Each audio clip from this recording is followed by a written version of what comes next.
Greetings, Team 2,000 Miles from Home. I've been on the trail now for about a month and a half. I've hiked about 467 miles, exactly 467 miles. And I thought it would be time to kind of give you a little update on what a town stop looks like in terms of resupply. Now, this is a little more than I would normally buy, just because I've had some gear wear out and time to get some new stuff. But I'll walk you through it. So, this right here is a pair of new trail runners. I was using a pair of Merrill Light Hikers that have been completely destroyed. It's lost all their waterproofing. They're falling apart. And I'm starting to have some leg issues that I think might be due in part to the shoes. So these are super light, and they're not waterproof, but they'll dry quickly when they get wet. And the sole, it's pretty aggressive and nice and rigid, so I shouldn't have any issues with it. A little concerned about that lacing system, but everything I've heard from folks on the trail is that they're great. So this is a new water filtration system. You recall from one of my initial videos that I was planning on taking my Katahdin water filter, which was a pump filter. So I did, and it's already clogged, completely clogged, and I'm going to have to keep replacing the filter, which is kind of expensive. So I went ahead and I drop some money on a Sawyer filter. Now this is a Sawyer Mini, which weighs like 2 ounces or something. It's ridiculous.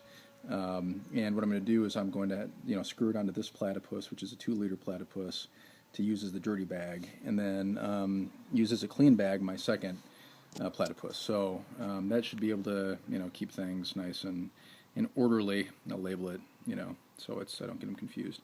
That's just the backup bag that I'll take with me that came with the Sawyer.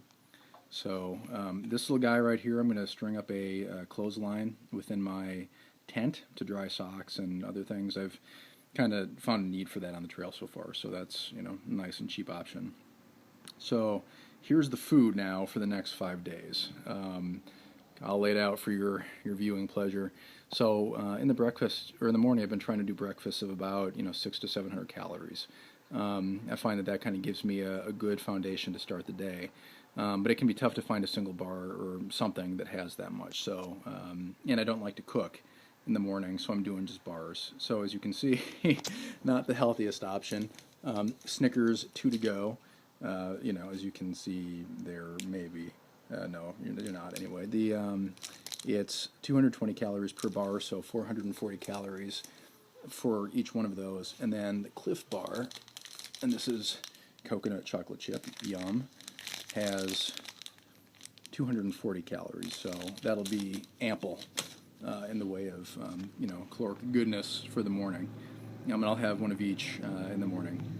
So Pop-Tarts, these will kind of serve as a mid-morning and kind of mid-afternoon snack. I'll have one pastry at each time, and then supplement that with dried fruit and nuts. So I make myself a little baggie of all of this goodness throughout the day, but I'll kind of munch on these guys for calories and sugar throughout. So, and this really depends on what I can get. All of this is from the Dollar General, which is prevalent here in the South, so that's kind of nice. A little Gatorade action, that's just for calories and electrolytes, which I was kind of missing out on earlier. So I do that once a day, just to kind of supplement the water I'm drinking.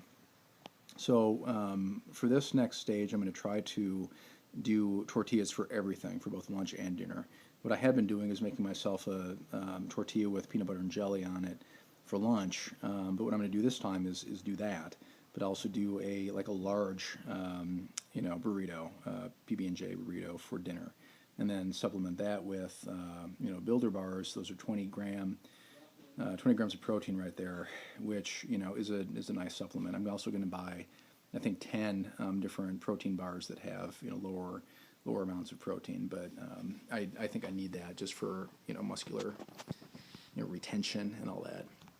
So this right here is just kind of reflection of necessities. So baby wipes, which are always good, and then these guys right here, elastic bandages, Advil, and compression socks are a reflection of my current shin splints. So that's supposed to just, it'll put some pressure on my shins and prevent the shin splints from, causing me too much pain that I can't continue.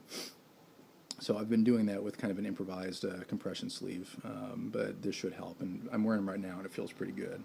So, so that's what it looks like right now. A town stop in Damascus, Virginia. New gear, food, and any necessities that might kind of come up. And then my other gear is all in my handy Chilo Gear 3030 Guide Services Worksack, which is holding up very well, save for this little guy right here, which is a little tear on the baffle. And that's fine because it's not, that part of the bag's not reinforced. So that's going to show a little more wear, but the rest of the worksack is just, it's after 460 miles, it's not showing any wear. So that's a fabulous thing. So yeah, anyway, that's what I'm currently doing. I'm sure that'll change over the next, number of miles, but for now, this is kind of the solution for, calories and sustenance, and then gear. And again, no doubt it will evolve, but this is it. This is what's keeping me going on the trail.